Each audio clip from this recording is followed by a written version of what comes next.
Here we are at the backside of the Great Redoubt, and I wanted to point this monument out to you. This is a monument to Brigadier General Lloyd Tillman, killed at the Battle of Champion Hill. In fact, he was reportedly eviscerated or beheaded by a cannonball, depending on the accounts you read.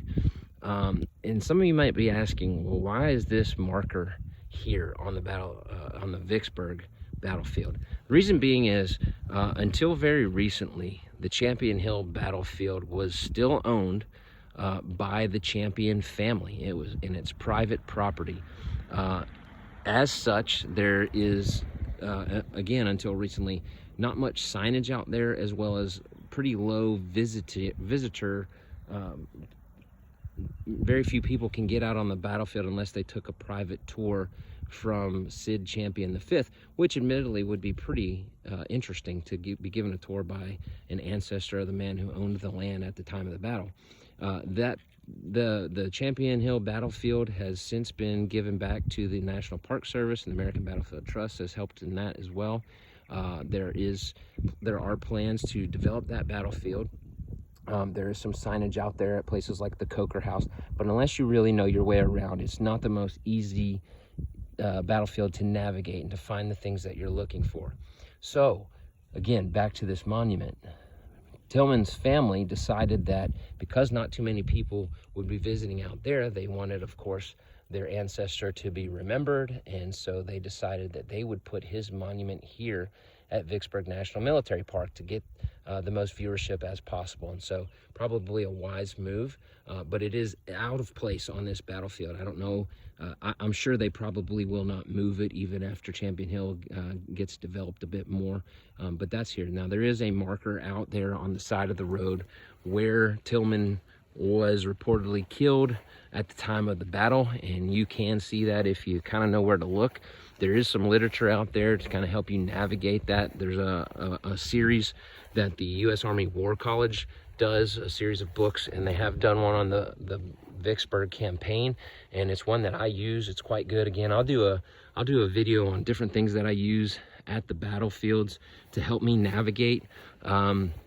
There's some great battlefield guides out there, and I you know, if you love the Civil War and you really want to get into the weeds and really want to see the sites that are not part of the little brochures you pick up at the National Parks Service Visitor Center, you want to go deeper than that, you really want to get a sense of what the battle was like, I recommend you pick up a battlefield guide, and there's some great ones out there. And like I said, I'll do a video on that soon about the different guides and the maps and the things that I use and that I like to use when I'm out on the battlefield. And so apologize for the heavy breathing.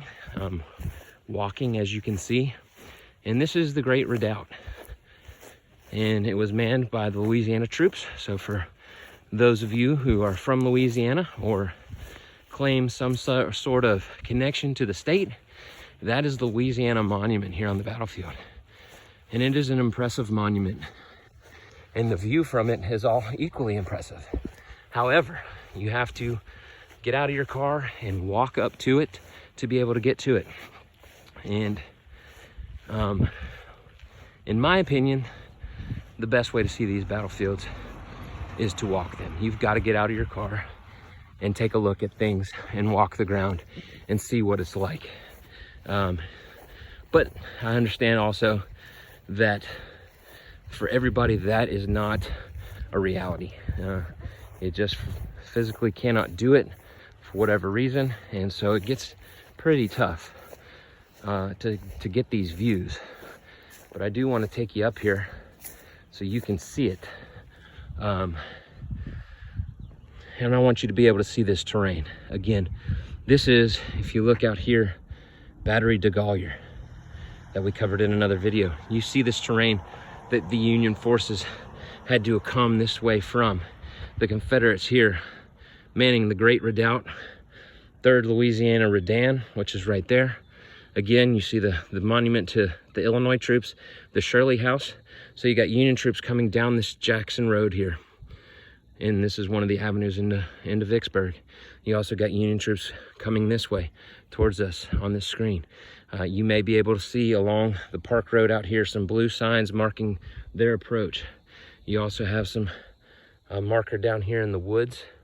A lot of markers out here on this park. Again, if you come and you intend to walk this terrain, I highly suggest that you spray down your clothes with permethrin, which is it'll help against chiggers, which if you've never had chiggers before, you don't want them. And this time of year, if you're walking in tall grass, there's a good chance that you're going to get them. I may end up having some by the end of the day. I hope I don't, because they are nasty. They itch like fire. So do what you can. Bug spray, permethrin, whatever you got to do. Soak your clothes and shoes in them so that you do not get eaten alive by these red bugs here that we have in Mississippi. But this is an incredible view from the Louisiana Monument, or on top of the Great Redoubt complex up here, Vicksburg National Military Park, scene of fighting on May 19th and May 22nd.